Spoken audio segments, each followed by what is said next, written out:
Viewers, welcome to fort पीके। आज का जो टॉपिक है दैट इज़ अगेन अफगानिस्तान से ही रिलेटेड है, बिकॉज बहुत ज़्यादा अफगानिस्तान अंडर डिस्कशन है एज अ कंट्री और जो कुछ वहाँ हो रहा है। आज मैं बात करना चाह रहा हूँ on Indian policy in Afghanistan. India की दो टाइम फ्रेम्स में अफगानिस्तान में इम्पोर्टेंटली पॉलिसी रही है। पहली दफ़ा जब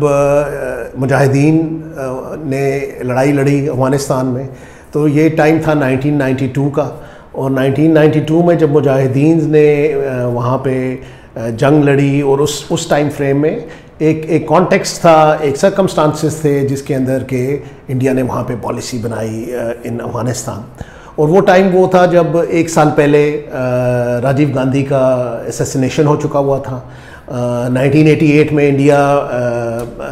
इसमें दाखिल हो चुका हुआ था। श्रीलंका में 50,000 से ज़्यादा लोगों ने उसने अपने ट्रुप्स कंट्रीब्यूट वहाँ किए थे, और LTTE को, जिसको वो कोवर्टली पहले सपोर्ट कर रहा था, तो अब उसने ट्रुप्स भेजे और सिन्हाली इस गवर्नमेंट के साथ मिलकर उनके खिलाफ लड़ने की कोशिश की, जो कि बिल्कुल एक यू टर्न था वहाँ पे, जिसको कि श्रीलंका के जो तमिल टाइगर्स थे उन्होंने पसंद नहीं किया, और रिजल्टेंटली राजीव गांधी की असैसिनेशन हुई। इसके साथ साथ ये भी हमें जहन में रखना है कि वो टाइम पीरियड वो भी था जिसमें कि सोवियत यूनियन डिसइंटीग्रेट हुआ था, और इकोनॉमिकली जो हालत थी इंडिया की कुछ इस तरह थी कि उसके जो फॉरेन रिजर्व्स थे कम थे, और उसके पास सिर्फ 2 वीक्स का फॉरेन रिजर्व्स थे टू सपोर्ट इट्स एक्सपोर्ट्स, और ग्रोथ जो थी एनुअली वो 3% पे थी। इसी टाइम फ्रेम में 92 में जब इंडिया की ग्रोथ सिर्फ 3% थी एनुअली, पाकिस्तान उस वक्त ग्रो कर रहा था 5 to 6%। ये सारी चीज़ें जहन में रखना इसलिए ज़रूरी है कि इसकी बेसिस पे एक इम्प्लीमेंट हुई स्ट्रेटजी, जिसको कि हम वैसे तो अगर हिस्ट्री जब रिकॉल करती है उसको बोलती है राव डॉक्ट्राइन। अब जो नरसिम्हा राव थे प्राइम मिनिस्टर, वो बहुत ज़्यादा फेमस है इंडिया में इसलिए कि उन्होंने ऐसी बुनियाद रखी मॉडर्न इंडिया की, जो कि जिसे कहते हैं कि उसका जो थ्रेशोल्ड था वो बेसिकली वो 1991 का इंडियन बजट था जो उन्होंने पेश किया, और बड़े लिबरलाइज तरीके से उन्होंने इकोनॉमी को खोला, और जिसकी वजह से इंडिया ने तरक्की करना शुरू कर दी। बट राव डॉक्ट्राइन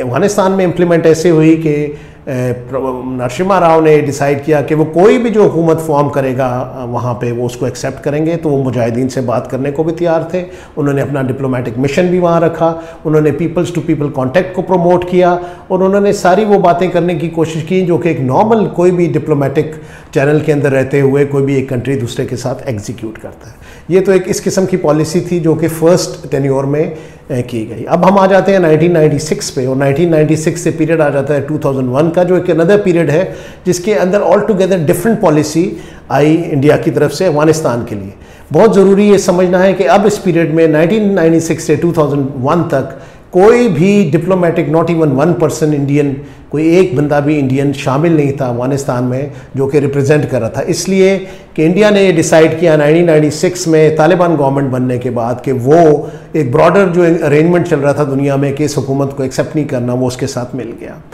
उसकी इकोनॉमिक हालत बहुत अच्छी थी, 7% ग्रोथ रेट से इंडिया चल रहा था, तो उसके पास अब एक पॉलिटिकल लीवरेज के साथ साथ इकोनॉमिक लीवरेज भी था कि वो अफगानिस्तान में कुछ कर सकता था। लेकिन किया क्या अफगानिस्तान में इंडिया ने, उसने एक कोवर्ट पॉलिसी को वहाँ पे शुरू किया। उसने यूनाइटेड फ्रंट को सपोर्ट करना शुरू किया तालिबान के ख़िलाफ़, और ऐसे इंफ्रास्ट्रक्चर बनाए कि कोवर्टली उसने अफगानिस्तान को इस्तेमाल करना शुरू किया, उसकी ज़मीन को इस्तेमाल करना शुरू किया टू फाइट अगेंस्ट पाकिस्तान। और उस लैंग्वेज में जिसे आप क्विड प्रो को कहते हैं, उसने ये कोशिश की कि जो कुछ पाकिस्तान ने अगर इंडिया के साथ कश्मीर में किया तो वो वही तरीके से उसकी ज़मीन को इस्तेमाल करते हुए अफगानिस्तान को पाकिस्तान के साथ ही कुछ वैसा करना शुरू कर दे। मैं इस पॉलिसी को फेल्ड पॉलिसी इसलिए कहता हूँ क्योंकि आज के कॉन्टेक्स्ट में आप इस पॉलिसी को देखें कि जिस तेज़ी से अफगानिस्तान के अंदर तालिबान अपना कब्ज़ा कर रहे हैं, 80% तक के जो एरिया है उनके कंट्रोल में आ चुका हुआ है। तो ये पॉलिसी जो कि फॉलो की इंडिया ने, और इसके दौरान एक और बहुत नुमाया चीज़ जो आई वो ये थी कि उसने कैपिटल इन्वेस्टमेंट बहुत ज़्यादा की अफगानिस्तान के अंदर। सो अगर आप देखें तो 2001 से पहले इंडिया की कोई कैपिटल इन्वेस्टमेंट नहीं थी, तो ये सारा कुछ उसने in the guys of capital investment उसको सामने रखते हुए डैम्स बना रहा है, रोड्स बना रहा है, सब कुछ कर रहा है। साथ साथ उसने एक पूरा कोर्ट इंफ्रास्ट्रक्चर प्लेस किया, मर्सनरीज ऐसे जो के पैसे लेके लड़ने वाले जिहादी हैं ऐसे हायर किए और उसने उनको थ्रू बलूचिस्तान सेपरेटिस्ट मूवमेंट को हवा दी और बहुत से काम पाकिस्तान के खिलाफ वहाँ से ऐसे किए जो कि अब उसका ग्राउंड ख़त्म होता नज़र आ रहा है। जो एक बहुत इंपॉर्टेंट चीज़ समझने की है वो ये है कि पाकिस्तान के पास जो एक जोग्राफिक एडवांटेज है वो एडवांटेज इंडिया के पास कभी नहीं था और ना कभी होगा इंशाल्लाह। और इस जोग्राफिक एडवांटेज ना होने की वजह से आज पॉलिसी जो है इंडिया की, it is looking back in its face और उसको ये दिखा रही है शीशा कि जो उसने नरसिम्हा राव के टाइम पे अफगानिस्तान में किया था वही चीज़ वो रेप्लिकेट कर सकता था 1996 टू 2001। लेकिन 9/11 के बाद दुनिया चेंज हुई और इंडिया ने ये समझा क्योंकि पाकिस्तान के लिए डिफ़िकल्ट टाइम्स आए तो उसने दुनिया के साथ मिलके रिटर्न फेवर करने की पाकिस्तान को कोशिश की। लेकिन अब तालिबान के टेक ओवर करने से ये सारे हालात अब मुख्तलिफ होते नज़र आ रहे हैं। लास्टली एक आखिर में बात ये कहना चाहूँगा कि एक अंग्रेज़ी में कहते हैं कि you cannot run with the hare and hunt with the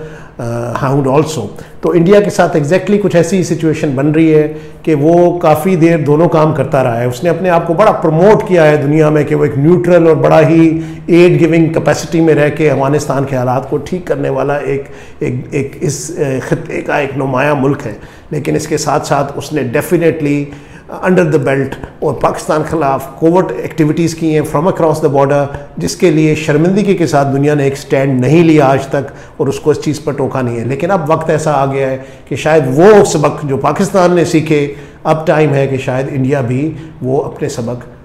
इस वॉर को प्रमोट करने की वजह से सीखेगा।